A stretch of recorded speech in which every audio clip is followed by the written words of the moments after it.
Hi, so today I'm going to continue reading Chapter 4, 10 Times Worse is the title of it, in The Liberation of Gabriel King, the novel that some of you guys voted on our Zoom meeting.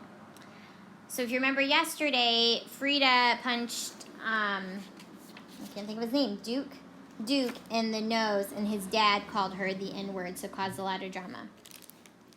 I know Frida was trying to help, but really she'd made things 10 times worse.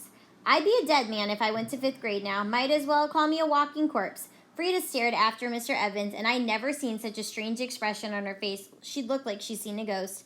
Pop dusted off her dress. You okay? He asked. Frida looked back one more time, then she shrugged and looked real tough again. I could have taken them if you adults hadn't interfered, she said. Pop chuckled. I suspect you could have. No suspect about it, Frida muttered, but she said it in a low, so maybe just I heard. Pop reached down and picked up Frida's certificate and class picture from the desk. They were all trampled on, and you could see where there was a hole right in the center of the picture. He handed it back to Frida, and she tried to look like it was no big deal. But her tough look faded again, and her lower lip quivered just a little bit.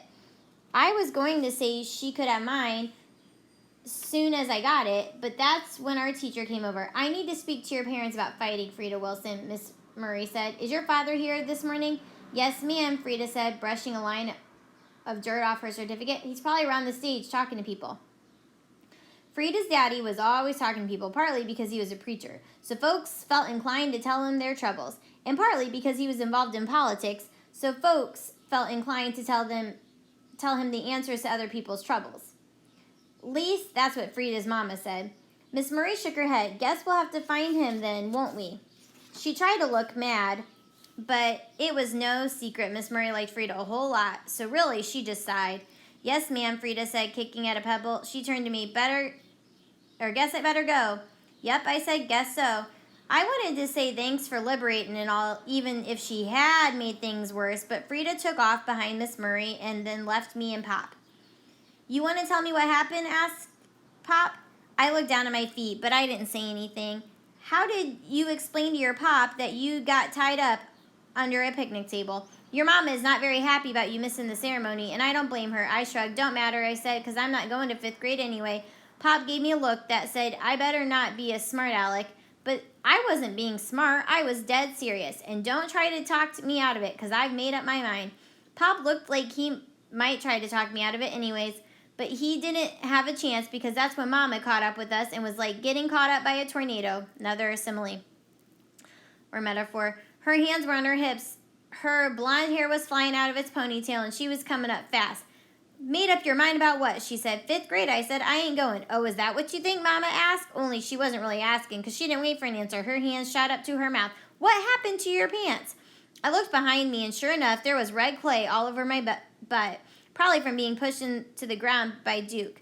Did Frida Wilson put you up to this? Mama asked. Was she the one who was fighting? No, I said super quick. Then I said, well, yes, but Mama didn't seem to be listening.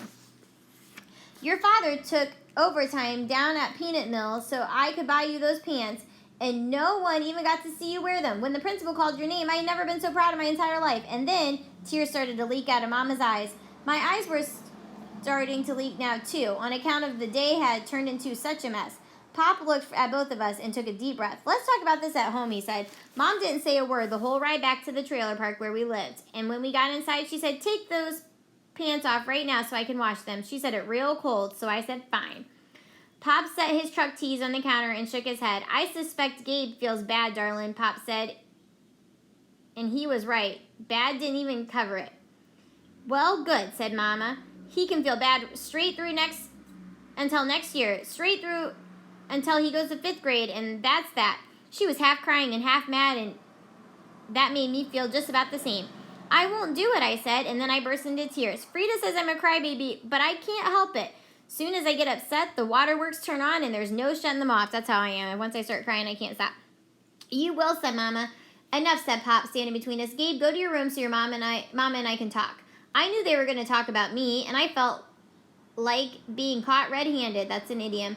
Fine, I said. I will never come out, especially not for the 5th grade. Pop gave me a look that said, not another word, so I stomped through the kitchen to my bedroom. I slammed the door shut and tore off my pants.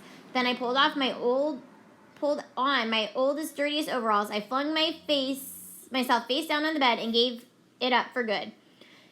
Terrence called me a wimp because he says boys aren't supposed to cry, but Frida doesn't mind, and Mama doesn't mind, and usually Papa doesn't say anything either. I heaved and coughed until my pillow got all wet and all the bad stuff came out through my nose. I thought about Mama and Frida and how I disappointed them. Then I thought about Duke and Frankie, how it was all their fault. Part of me wanted to go back and tell Mama and Papa what had really happened, but if I told Mama, she was sure to call Mr. Evans and Mr. Carmen, and then Duke and Frankie would have even more reason to kill me. What was a man to do?